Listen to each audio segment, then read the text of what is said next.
I became a fan of professional wrestling in the early 1990s thanks to WWF and WCW. And one of the stars that I really admired was Jake the Snake Roberts. Now, at that young age, I didn't really know why it was that Jake was so great, but as an adult, I now know that it was a mix of charisma and, in general, him just being one of the best people to ever hold a microphone within professional wrestling. Fast forward to 2020, and Jake isn't just coasting on being a WWE Hall of Famer. He's not coasting on being the star of an award-winning documentary. He's working more than ever, I guess you could say. He's in All Elite Wrestling managing Lance Archer. He's touring doing one-man comedy shows. He's acting. You saw him a year or two ago in Peanut Butter Wolf. He's got a book in the works. He's getting back in shape through DDPY. Jake is busy. And I had the pleasure of speaking with Jake on March 23rd, 2020, right in the middle of the coronavirus pandemic. He's affected, I'm affected. Presumably, if you're listening to this in March 2020, you're affected. And we spoke about that. We spoke about how Diamond Dallas Page changed his life, how AEW has changed his life, and really what's coming up for him in general. We first got into it talking a little bit about mental health stuff, and I think you're going to be inspired by seeing that even the top performers of professional wrestling have their doubts and their demons, but if they work hard enough, they can overcome them. First things first here, you said you're holed up in Georgia for the time being. Things are fine for the most part for you? Yeah, I was still traveling a little bit, doing AEW. I was staying with Dallas. And, he opened his home up for me because I'd recommitted myself to trying to reach another level on my health. And I was going back to basically try to drop about 30 pounds that had gotten back on me somehow, some way. I don't know how it happened. I must have been asleep. You know how that shit goes. But suddenly the pants don't fit. So those aren't my pants. But anyway, I recommitted myself. I was going to stay with him for, a period of time and train every day and, and enjoy the amenities at Dallas's house, which includes a steam room, a sauna room, the workout room, of course, and all the weights that I need and the hot tub and all that. And, I've got my own little area, and it's really sweet. Eat really great food, just take care of myself. And when this thing started getting sideways, he came to me, he says, "Look, dude, I'm locking down. And if you're going to come in and go out, it's not going to work. I just wanted to continue doing AEW, and the choice was to stay someplace else. And so I picked my favorite place, the Marriott. They have a really good Marriott out here, and has a little sushi bar with it, and this and that, and a good workout room. So moved out here. I've been here for 6-7 days now, but it's going well. It is what it is. So that gives him a few people in here, but still, I go to breakfast, and I was the only one in breakfast yesterday morning. Wow. The morning before, there was 2 people there. That's the kind of world we're in right now, no ins and outs. So, I'm doing well, though, man. I don't, I think about it, and I think, a few years ago, I could have done this because I would have been drinking, and I don't have to think about that anymore. I do think about it, but I don't think about drinking. I've reached a point in my sobriety that is so comfortable and so easy.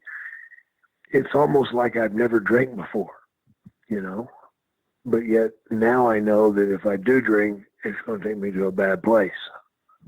It's really weird, man. I've really been fortunate.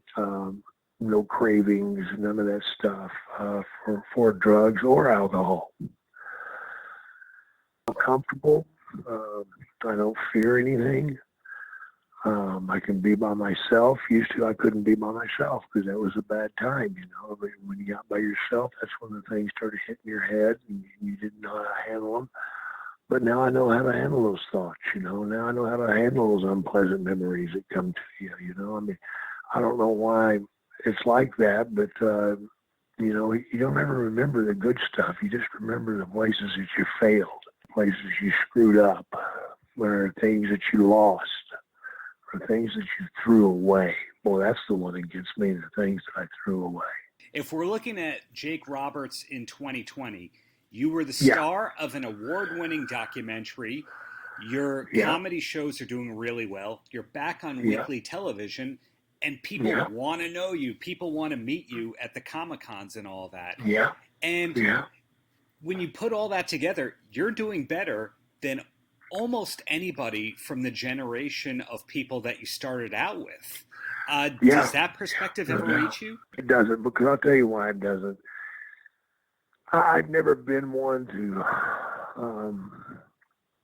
play the "it's me" game. You know, it's all about me stuff. I've never been that way. You know, I just enjoy life, and the things that are coming towards me, man, and hooking on to me, amaze me.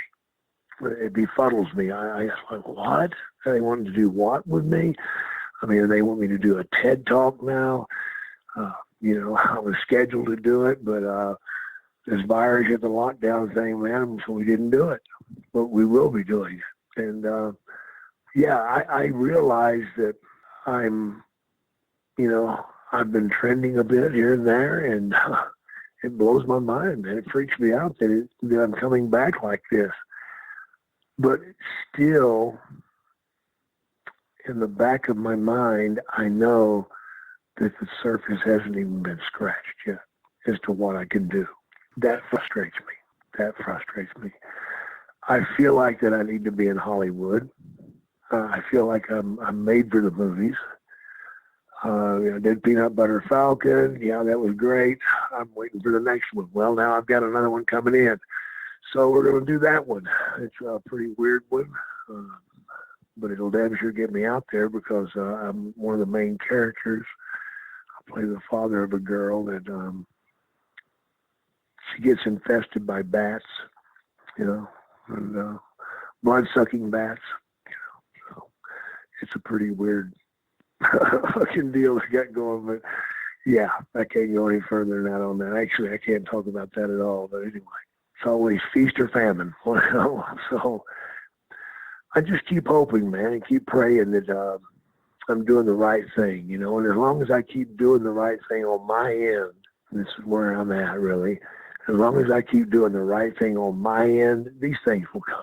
When people talk about you as a wrestler, obviously they know who your influences are and all that. But now that you're doing comedy and you're doing one-man shows, who were the people that really inspired that? Do you have favorite comedians in general? Well, yeah, I do, but they didn't inspire this. But my favorite comedians were, the bad boys. I love Richard Pryor, of course. Who doesn't? There's a few others, but I don't really consider myself a comedian. You know, I just go out and tell road stories, man. You know, they're funnier than shit, no doubt. And I just use my natural ability to do an interview, with that. And so I just go out and talk, man. And I don't go out with a scripted menu of where I'm going to go. I go out there with nothing in mind other than have a good time. And the people take me where they want to go, and that's where I follow, and I just give them stories of whatever area they're looking at, and it always seems to work out, so why change it? And it always seems to work out that I'm able to bring up addiction and that process and offer my help to any of those that are addicted, to help them get on the right road or get them on the right path. Sometimes I overload myself with that because I have my phone number out to too many people, and all of a sudden I'm, answering a lot of calls every day, talking about where they're at. And, it's tough, man, because you see them going down the wrong road, and then you get emotionally involved, and that really hurts. And so you got to be careful there not to get too much at once. Here a while back, I kind of overloaded myself, and I had 2 or 3 guys that just kept screwing up. It was hard. It was really hard, man. And finally, I had to reach a point to where I said, "Look, guys, you got to make up your mind to do the right thing or not. You guys are just paddling. You're treading water. That's all you're doing. But every now and then you go down, and I pull you back up out of it. Well, guess what? It needs to stop." And you sort of got to give it that sink or swim type attitude, man. But addiction is such a horrible thing, man. It really, really is. And there's so much of it out there. The thing with Oxycontin now is just completely out of control. Oh my God, I went to West Virginia and talked out there, and it has got such a hold in the communities there that it's unbelievable. It really is. West Virginia is one of the worst places in the world for drugs. You wouldn't think that, but it is. On the opposite side of the mentoring, that AEW locker room seems to be full of people who actually take advice. And it's been a very short run for you so far. I think you've only been announced as being there for 2 or 3 weeks.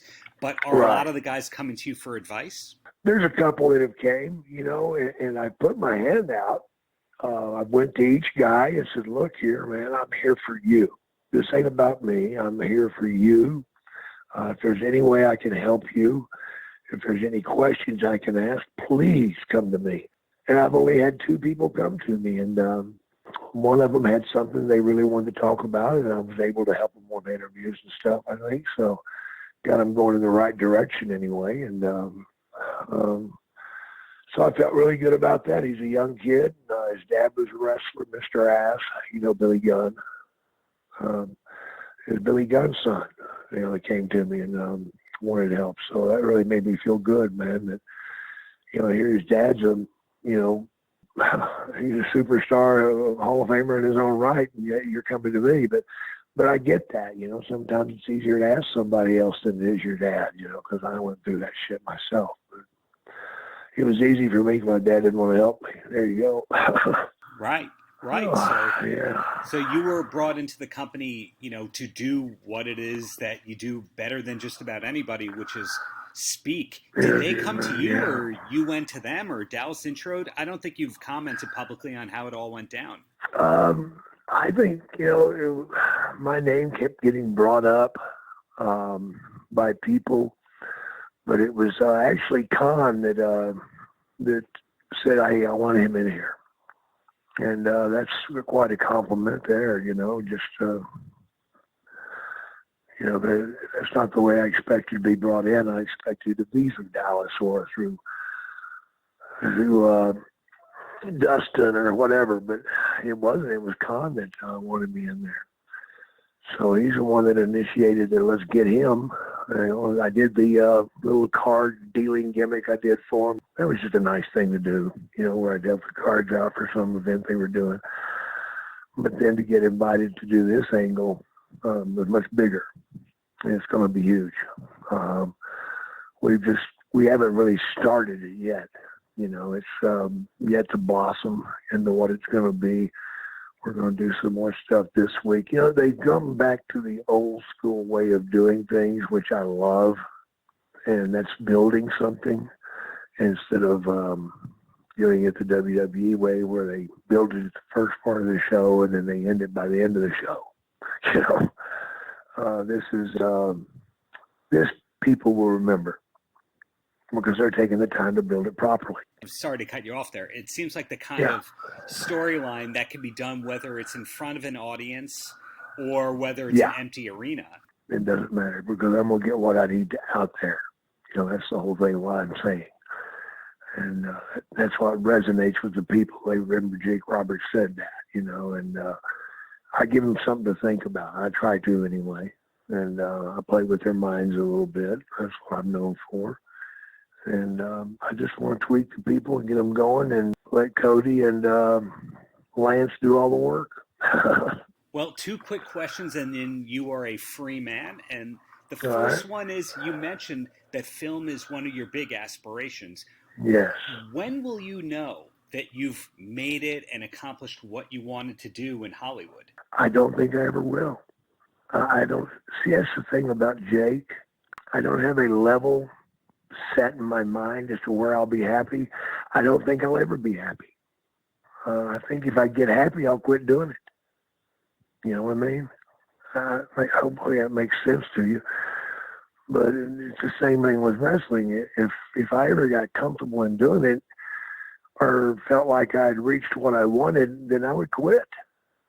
But I never reached what I wanted.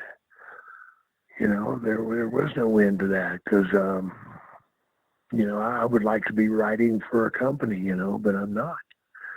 And hopefully I'll get brought into the AEW people and maybe they'll allow me to start writing again.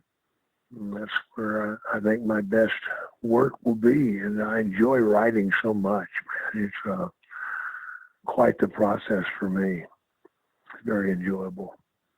I just have to sit back and just kind of wait for it to come, man. And that's what I'm doing. You know, I'm behaving myself, staying fit, trying to look the part, trying to be the part, and try to do the work right. It sounds like you're on path to everything with all these in-process I think so. projects. I think so, man. We had a great tour in Australia, you know, with the comedy, and we want to go back as soon as possible. When that is, I do not know.